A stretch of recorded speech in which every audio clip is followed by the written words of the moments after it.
I'm saying hello today from a very, very fascinating exhibit for somebody like me who's a history buff. This is a wonderful place. I'm here at the Lang Pioneer Village in just outside Peterborough, Ontario. And with me is Audrey Carey, who actually works here. What is your role here, Audrey? I'm museum specialist. Museum specialist. Wonderful. And you have a current exhibit that's really very fascinating called From Eaton's to eBay. What's the concept? The idea is that shopping from home is a very old idea. We sort of think of it by using eBay and a variety of other online catalogs. That this is a new concept, but actually it's a very old one. And in Canada, it started in 1884 with the Eaton's company. Right. Everyone remembers the Eaton's catalog and what it brought. You could shop from home. It's just that you would have to mail it. And exactly. It's returned to you. But wonderful. To do. So the home shopping concept has been around for quite a while. A long time. It actually started in 1884 here in Canada, in Toronto. The Timothy Eaton started his business first as a retail in Toronto, and of course it remained so till the end. And the three things that made him unique at the time and has now become a standard in our life today is that he started with one price only, fixed prices. That was, believe it or not, quite an unusual. A new concept, because we came from a bartering economy and negotiating and trading, horse trading. Exactly. So one price, right. You know, how can you do a catalog if you want to barter? You can't, right? Absolutely. Yeah. Absolutely. The other thing he also was that he didn't accept credit at the beginning, and it was cash only. Again, another concept that was you're not trading eggs for other goods, etc., etc. Exactly. And perhaps the thing that we take for granted, even more so today, besides fixed prices, is the fact that the goods could be then returned and your money returned. So it was a money-back guarantee. An idea that was just considered totally outrageous at the time. Revolutionary, yeah. It was. And still used successfully by many marketers over 100 years later. Indeed. Exactly. So what is the display here on the wall? This is the story of the actual retail stores. The red line represents the length and duration of the catalog itself. It started off at the Toronto exhibition, and he handed out a little flyer that just basically had no illustrations, just some written information, and was passed out to the rural population that we're visiting.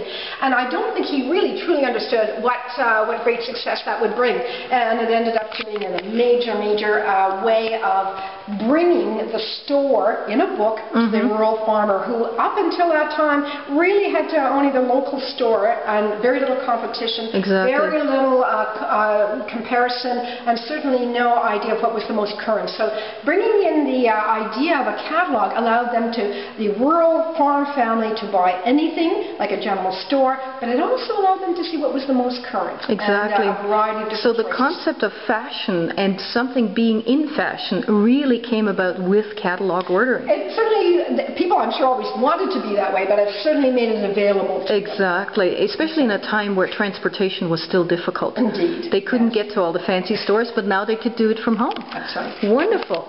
Now we've got some wonderful posters here.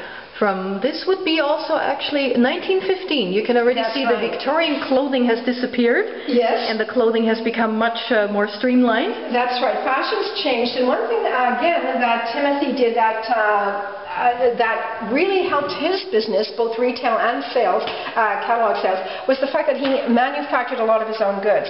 Even today, many people say, oh, I had a Viking fridge or something like that, because he actually had his own factories, or he had things made exclusively for Eaton's. Really? So that many people still recall. He was very, very innovative in that regard. Not only he could that way bypass the wholesaler. That's right. Exactly, and offer better prices. Yeah. Exactly. Moving from the 1920s to the 1940s, what happened to Eaton's then more recently? It doesn't exist anymore, right? No, it doesn't. Really, it has a lot to do with changing economics, changing times, but perhaps more, it was also the biggest challenge, I think, for the company was keeping it current, keeping it fresh. As the final sons, grandsons of the first Eatons, they no longer had the same commercial center. Yes, not the same interest in it. And therefore, the company slowly dissolved. In fact, the catalog dissolved long before the actual store. So the catalog ended in the 1970s, 76 actually. And the last retail owned bankruptcy in 1999. Okay. Yeah, that's right. Okay. Well, very interesting brief overview of the Eaton family and its importance in the commercial and social history of Canada. And we're going to come back in the next clip with some examples of some of the merchandise. Thank you. Thank you, Audrey.